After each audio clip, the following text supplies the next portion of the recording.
This is Storytelling with Puppets. Now this time the story is called No Sleep for the Sheep, and it's adapted from the book by Beaumont. To tell the story you have to have a sheep, and you also have to have a rooster.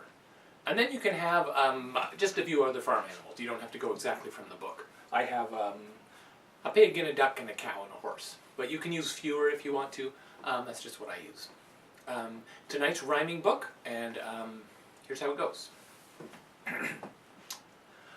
A sheep fell asleep in the big red barn. In the big red barn in the farm. And when the sheep is asleep, let's all go like this. Shh. So that's the cue I give to the audience, and it's a nice one for a story like this, because they like to do that shh, and it really quiets things down and gets everyone's focus. And because there's such good rhythm to the story, they know pretty easily when to say it. So, the sheep is asleep. Then I reach into the puppet bag, and pull out. Then there came a loud quack at the door, and the sheep couldn't sleep anymore. And now I want everybody, when I count to 3, to say quack really loud. Ready? 1, 2, 3, quack! Go to sleep, said the sheep to the duck at the door, and please don't quack anymore. So the duck and the sheep fell fast asleep in the big red barn on the farm. So that's the first little section there, and the other ones are pretty much just the same with different animals. A couple things about it. When the animal appears, the way the words go, there came a loud quack at the door, and the sheep couldn't sleep anymore. You could, if you wanted to, make that quack very loud. There came a loud quack at the door, and have the duck quack and the sheep fly up in the air. I actually like to not have the big quack then. I let that verse go through, and then I invite the audience to give all together one big quack.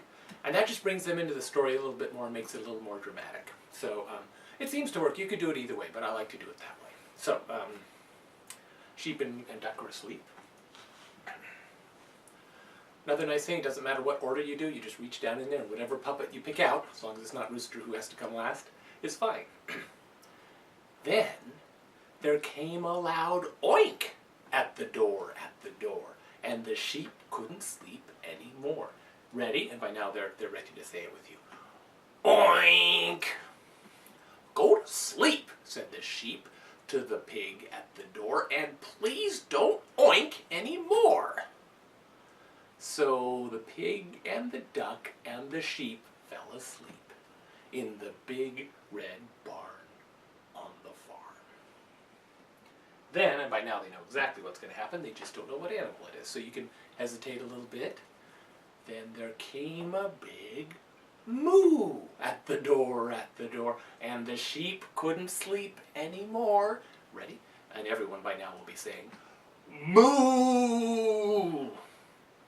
Go to sleep, said the sheep to the cow at the door, and please don't moo anymore. So the cow and the duck and the pig and the sheep, they all fell fast asleep in the big red barn on the farm. At that point you sort of lose the nice rhythm of the story, but it still works well enough. And then it's all You can do one more animal if you want, I'm going to, but then you could also hop right to Rooster. Then there came a loud neigh at the door, and the sheep couldn't sleep anymore. Ready? Neigh! Go to sleep, said the sheep to the horse at the door. And the sheep, I mean, there's obviously not a lot of dialogue here. It's the same, sheep says the same thing every time. So sheep's expression has to be, I try to make him a little more desperate and tired of the whole business each time. Go to sleep, said the sheep to the horse at the door, and please don't neigh anymore. So the horse and the cow, and the pig and the duck, and the very tired sheep, well, they all fell asleep in the big red barn on the farm.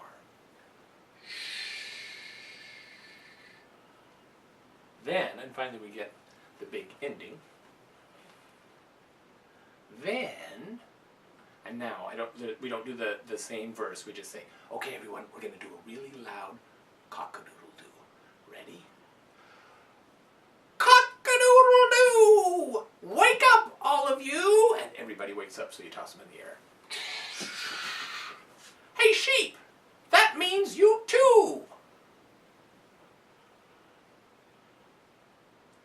But that very tired sheep was still fast asleep. Through all the cows and the moos and the cock-a-doodle-doos in the big red barn on the farm.